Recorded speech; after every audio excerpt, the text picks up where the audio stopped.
Too Late by Angsty Yaoi Fangirl.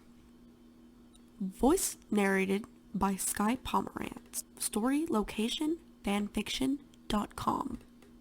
Rin! Yukio, a brown-haired male, questioned, gazing at his twin brother, who had blue hair and a demon tail. He was sitting on the roof of their dorm. Candles laid around him, all melted and burned. Yukio felt frustrated at Rin, as he saw his brother just staring, not going to continue his practice.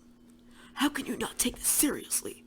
He thought, shaking in anger, before marching over to his brother. Nisan, you better have a good reason why you're not doing your training, Yukio yelled at his brother, whom he loved and hated. Yes, he hated his brother because Rin could do the things he could not. He would try to catch up, but Rin just got further ahead of him, making him reflect his whole being. In all honesty, he hated his own self the most for being weak. He swore to protect Rin, swore to their father he would keep him safe. When the Vatican found out about Rin's birth, Yukio was mortified. He feared they would execute him on the spot, but felt a minuscule of relief when the Vatican accepted Sir Felis's gamble. However, he just became 10 times worried when he heard the conditions in order to let Rin live. Rin needed to become an exorcist in 6 months. That feat seemed impossible, yet that was their only hope. When Red said nothing, Yukio just got even more furious. Don't you understand the situation you're in? Why are you just sitting there and not doing anything? He continued to yell. However, Rin stayed silent. Unnerved, Yukio punched Rin in the face, but Rin made no move to evade it as he was slugged to the ground. Yukio huffed as Rin slowly sat back up. Yukio was about to yell at him some more when finally Rin spoke. What's the point? He spoke quietly, more like to himself than to his brother. Huh? Yukio questioned. Are you really that much of a moron? The point is, so you can become an exorcist, so your life is spared, Yukio said, grabbing Rin by his shoulders, forcing Rin to look up at him, when Yukio froze.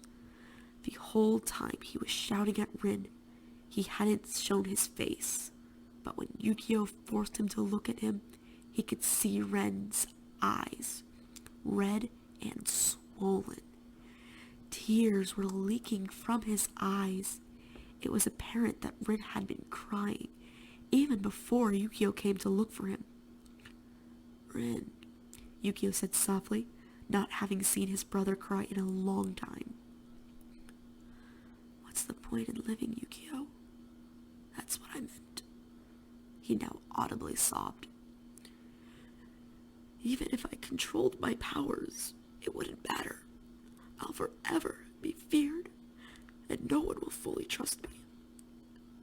Why, Yukio? Why me? I didn't ask for these powers.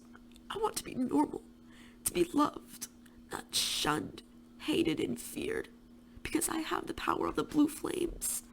I'm not Satan! Yukio didn't know what to say, but he felt horrible. He kept telling himself he was going to protect Rin, and yet here he was, wallowing in his own self-loathing for not being able to become strong enough to do so.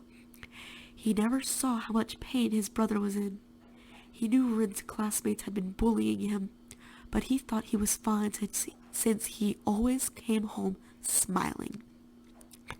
If only he had taken the time to look past his facade. Yukio, they're right.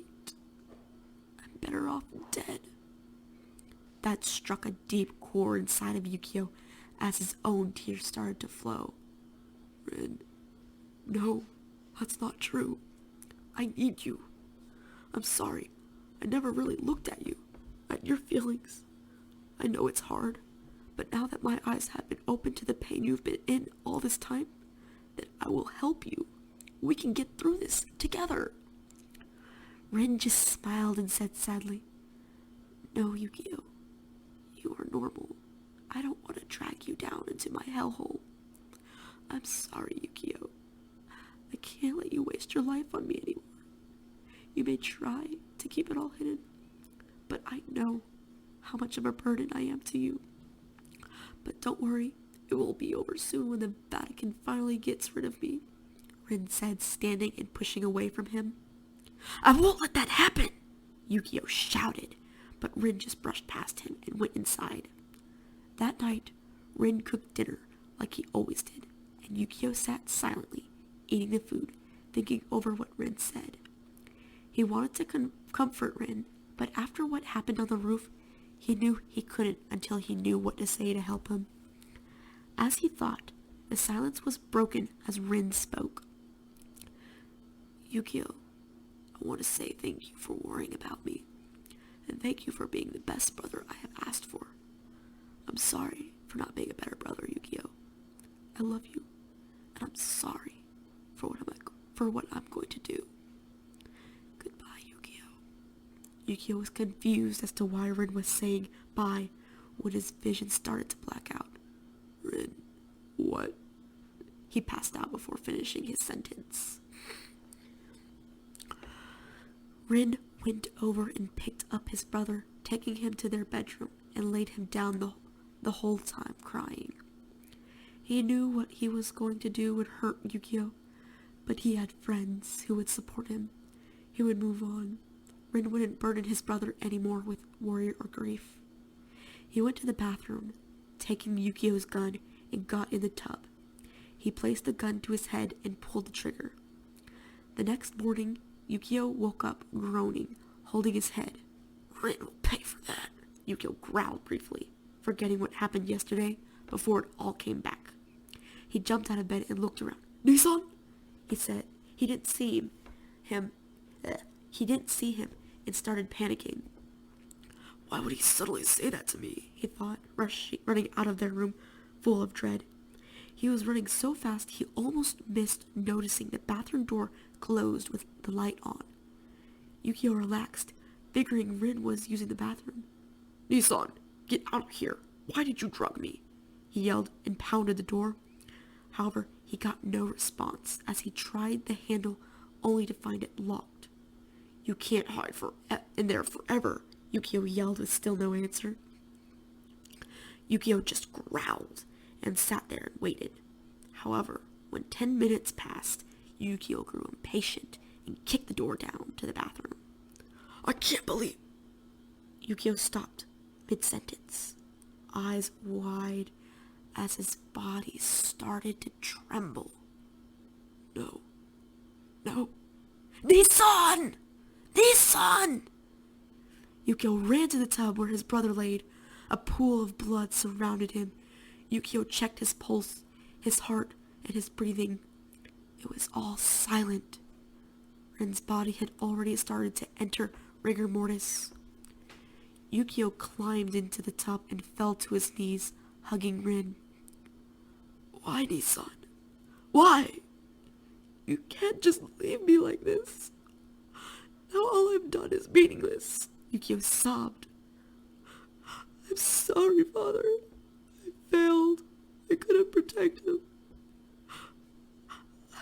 I was nothing but a useless brother. Yukio sniffed. He then looked at the gun lying on the floor, the one used that ended his dear brother's life. He picked it up before looking at Rin. You and Father were the only reason I could live with myself. But if you're gone, then I don't have the strength to continue on, he said, placing the gun to his head and pulled the trigger.